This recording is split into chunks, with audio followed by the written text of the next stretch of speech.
about 10 or 15 minutes on the program to explain this. Okay. Reagan was a traditional conservative, but he was a traditional conservative, not a ruling class Republican. So what I mean by that is he had solid conservative principles, whether it's the Constitution, whether it's capitalism, and all the rest. But really, unlike any Republican in my lifetime, other than more recently, believe it or not, Rick Santorum, who's a very good man, Reagan felt, having left the Democrat Party, he said the Democrat Party left him, and I'm hoping more and more Democrats, particularly blue-collar Democrats, understand this. Reagan said conservatism is the philosophy of the blue-collar man and woman. It is the philosophy of the blue-collar man. That is not how you turn, you dumbass. That's what he said. It's not the philosophy. He does not know how to drive. Ruling class. It's not the philosophy. The wrong side of traffic to come into a shopping Of the self-appointed elite. It's not the philosophy. The Washington insiders. When you really break down conservatism into its pieces, before you put it back together again, it really is the philosophy of hardworking, law-abiding, tax-paying, American-loving patriots. The alternative is the opposite. This is what Reagan believed. This is how Reagan governed. Reagan saw what Marxists did in Hollywood. He saw what millionaire elitists believe and how they thought, and how they talked about America behind the scenes. You see the same people at MSNBC and CNN. You read the same people at the New York Times and Washington Post if you waste your time at those places. It's the same as the Reds in Hollywood. That's who they are. Pretty much, that's who they are. And so Reagan and Trump, both, they had a message to reach out to non-Republicans as well as Republicans, Democrats, what today we would call working class Democrats, what we used to call moderate Democrats. You see, hardworking Americans don't believe in Marxism like Bernie Sanders. Hardworking Americans don't believe in Islamicism like much of the Democrat Party. Hardworking Americans don't believe in open borders. Hardworking Americans believe that their hard work and the money they earn ought to belong to them, not be given to strangers, domestic or international. Hardworking Americans love this country and they want it secure, the border, for national security reasons. They don't want their schools and their hospitals, their emergency rooms taken over by people who aren't even supposed to be here. Reagan understood. Donald Trump understood. But the media are doing everything they can to try and portray Trump as an anomaly, as something that is alien to our republic, as a danger to our republic. You have a bunch of people who never supported Reagan, who didn't like Reagan, who tried to destroy Reagan before he became president, during his presidency, and soon after his presidency. That they liked Reagan, they supported Reagan, they voted for Reagan. Or maybe they didn't do any of those things, but at least they respected Reagan. But not Trump, they said. He's different. I knew both now. I know Trump and I knew Reagan. I wasn't best friends with Reagan, but I worked for Reagan and worked with the Attorney General of the United States, Edwin Meese, who was his closest confidant. I campaigned for Reagan in '76. I campaigned for Reagan in 1980. I knew who he was. I knew what he believed. I know Donald Trump very, very well. Personally, publicly, his policy. Isn't it amazing, folks, what you think about it. For 66, that's its friend. Comes fast. Comes fast. But I've been involved in the conservative movement since I was 13 years old. There's not another host in America who can say that. Maybe Ben Shapiro, that's about it. I didn't have an epiphany. This has always been my belief system. Because as a kid, I would read a lot. Did sports a lot, too, but that's what I believe. And I'm convinced I did it at that age because I didn't like authority. I was a good kid. I didn't defy my parents. I didn't do drugs. I didn't do any of that stuff.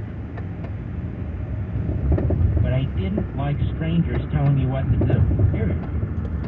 I always felt, who the hell do they think they are? My parents? They're not my parents. Along the government. So I was sort of libertarian, conservative, traditional conservative. I read everything I could. From Bill Buckley and Barry Goldwater's famous book, Conscience of a Conservative, but of course, the Austrian school economists, Edmund Burke, Adam Smith, others I read, studied on my own. Certainly wasn't taught this in public school. I would watch Firing a Line. I would watch the PBS specials, Free to Choose, with Milton Friedman. I miss these men and these people. Tom Sowell's books. Tom Sowell on these various programs was unparalleled. By the way, anytime he has a book out, he wants to go on my show, first and foremost, and I'm more than happy to have on TV. Because I just interview people differently. I know who Ronald Reagan was. I know who Donald Trump is. Is it Donald Trump's Republican Party? Yes. Every bit as much as it was Ronald Reagan's Republican Party. The party isn't some independent entity without leadership. But the effort by the Wall Street Journal nerds, by the pseudo-intellectual, phony historian, by the never-Trumpers, by the radical left, the Marxists, the Islamists, the Democrat Party and their media, to try and create an impression, a myth, a fiction around Donald Trump needs to be confronted. You see, so radical, so extreme, so anti-American have the ruling class and their media become. And if you love your country, if you stand up for working class people, if you say no to massive centralized government, no to confiscatory taxes where you redistribute wealth to people who haven't earned it, including aliens, will you believe that America should have a border, should have the strongest military on the face of the earth? Well, you love your cops, you love your veterans, you love your military personnel. You're a right-winger. You're a danger to democracy.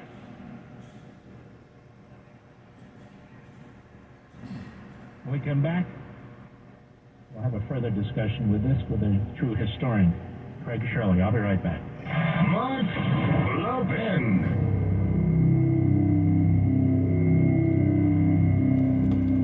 Hey, it's Armstrong and Getty, and knowing the overtime rules is important when it comes to retirement planning and investment management because there are no do-overs in life, especially in retirement. If you're looking for a local fiduciary who's licensed when it comes to loans, investments, insurance, basically all things money related, then please call our good friend Greg O'Donnell at the O'Donnell Financial Group. For the past 3 decades, he's been helping people like you get peace of mind by planning for retirement. So just call Greg today at 866-496-2300 or visit him online at That guy is trying to hit the Again, that's phone. o'donnellfinancialgroup.com or give him a call, That's not how you do it.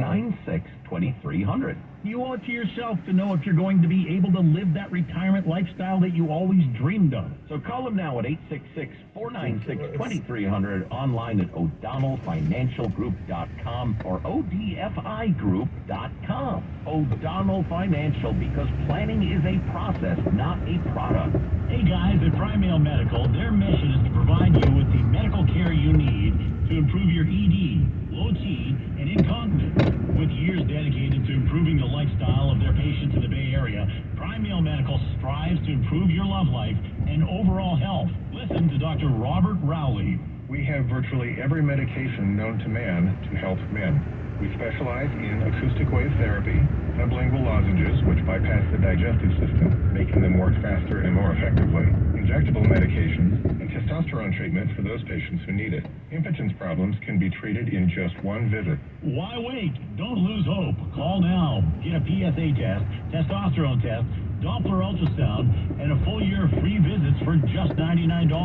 Call 415-761-4037. That's 415-761-4037. Call now, 415-761-4037, or go to PrimeMailMedical.com. Your electric bill is rigged. The electric companies have been raising prices while they make record profits. The answer used to be solar, but now the electric companies take the excess power you generate during the day and sell it back to you at night for top dollar. The final insult is they can black out your power anytime. But we have the cheat code. It's Semper Solaris. They're local and veteran owned.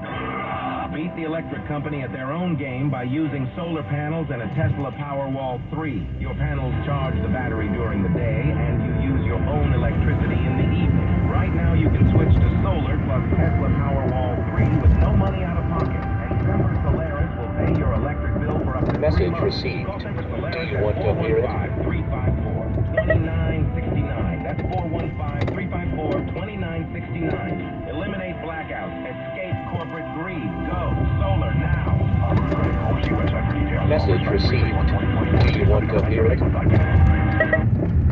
Pure Talk believes in American values, and that free should mean exactly that, free. Switch to Pure Talk today and get a free Samsung 5G smartphone. No 4-line requirement, no Message activation received. fees. Do you just want a to hear it? Samsung that's built to last with a rugged screen, quick charging battery, and top-tier data security. Qualifying plans start at just $35 a month for unlimited talk, text, 15 gigs of data, and mobile hotspot. Pure Talk will connect you to the most dependable 5G network in America for half the price of Verizon, AT&T, or T-Mobile. The average family saves almost $1,000 a year. So let Pure Talk's expert U.S. customer service team help you make the switch today. Just dial pound 250 and say keyword Mark Levin and claim your eligibility for your free brand new Samsung 5G smartphone and start saving on wireless today. Again, from your phone, dial pound 250, say the keyword Mark Levin to switch to my cell phone company, Pure Talk. Mark Levin. He sounds like he's strong on the Mark Levin Radio Show.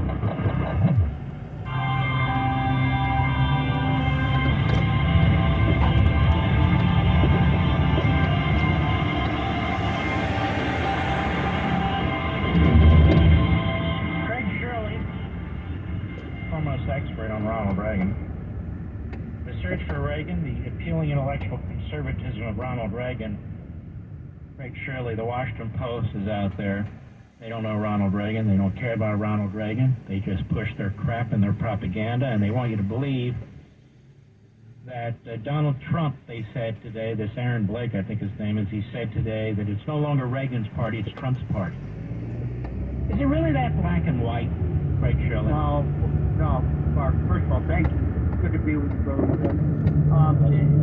The Washington Post doesn't know what the hell they're talking about. I don't even read it anymore because it's so nonsensical. It's like CBS News. I don't even watch it anymore because it's just wokeism trash. I read the article. It's silly. It's nonsensical. And by the way, it can be both Reagan's party and Trump's party because guess what? They both embrace the same issues. Now, the Republican Party has changed over the years. We supported Smoot-Hawley, high tariffs, don't became a free trade party. Now we're back to tariffs. Is that on many issues, the Republican Party has changed over the years. I remember in 1970, during the Nixon administration, the economy was in bad shape, and massive personal tax cuts were proposed by Senator Walter Mondale and Senator Ted Kennedy. And the Nixon administration to stimulate the economy. And the Nixon administration said, no, what we need is massive federal spending. Now, that's a big role reversal now for many reasons, including the intellectual reason of Reagan understood money was power and that he wanted to transfer power from Washington back to by cutting the taxes, giving more them their money. He understood, that power cannot be manufactured or created. It can only be moved around. And since the time of the New Deal up until 1980, power had been moving away from the citizenry and to Washington. And through tax cuts and through regulation, even speech regulation in many cases. Access to speech. Before, when you had the fairness doctrine, is that you couldn't go on the radio and spout your political views. Because of the fairness doctrine, you had to put on a liberal for 15 seconds, and you had to put on a conservative for 15 seconds. It was that nonsensical, but the government regulated speech. And so in that way, the government was taking power away from the individual and accumulating in Washington. Reagan understood this, and he, in many ways, including the historic tax cuts of 1981, he was sending power from Washington back to the states, and the individuals just the way the framers and founders intended. The Washington Post, this is the type of thinking, you and I have talked about many times. This type of thinking, this type of intellectual thinking is beyond the capacity of the Washington Post. They don't understand. They don't understand. And they're always out to do a hit job. They were out to do hit jobs on Ronald Reagan during his time, weren't they? The whole time. Look, one time I counted how many editorials from the 8 years of Reagan's presidency, well, during the campaign, and then through the 8 years of his presidency, and I lost count. There were hundreds of editorials denouncing Reagan, and maybe only a few. Even conflicts in the Soviet Union, like KAL 007 and Achille Lauro, and so many other foreign policy conflicts, they invariably always took the side of the Soviets, took the side against their own country, took the side of the Soviet Union. The communists, collectivist state, which tortured, imprisoned, and murdered people, which imprisoned so many people behind the Iron Curtain, is that the Washington Post could be counted on always to take the side of evil. Mm-hmm. And when it comes to Trump, there's this relentless obsession with trying to define him and destroy him. Even during the time when he wasn't president, it was going on, wasn't it? Yeah, sure. Blame him for everything. Look, I've already seen some early news reports about Biden's State of the Union speech tomorrow, and he's going to divide Americans again because, you're either side of the Constitution or you're against the Constitution. Well, I'm sorry, but stupid, it isn't that simple. It isn't that simple at all. But that's what he's going to try, which is his specialty, is dividing people. We were both there. We were both young Reaganites in the 80s.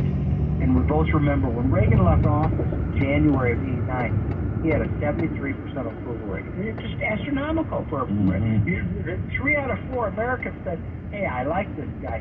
He's made, my country a better and safer place to live and a freer place to live." And Biden has been around through Reagan, been around through the Bushes, he's been around through Trump. And he is he's really a loathsome, nasty street politician who tried to destroy judicial nominee after judicial nominee, Republican presidency after Republican presidency. He hasn't changed, has he? No, he hasn't. The meanness that was there 40 years ago. By the way, you counted presidents. I think he actually may go back to the Franklin Pierce presidency. I'm not sure. But I remember the Robert Bork hearings where he was so nasty and mean. A great American. A great thinking, intellectual American. How nasty and personal he was to Bork and other judicial nominees of Reagan and others. Is that this is a petty, small man. And he's going to go down in history. Stupid. Yes, he's stupid. I mean, look at Israel. On concentration, look, he is a creature of government. He's been in government his whole life. He used that through his prism. And so he views it, his job is to acquire more power and to take it away from the individual. And that's where, there's that, Reagan was so brilliant about, he said many, many times in his speeches as president about the dignity and power and rights of the individual. The book is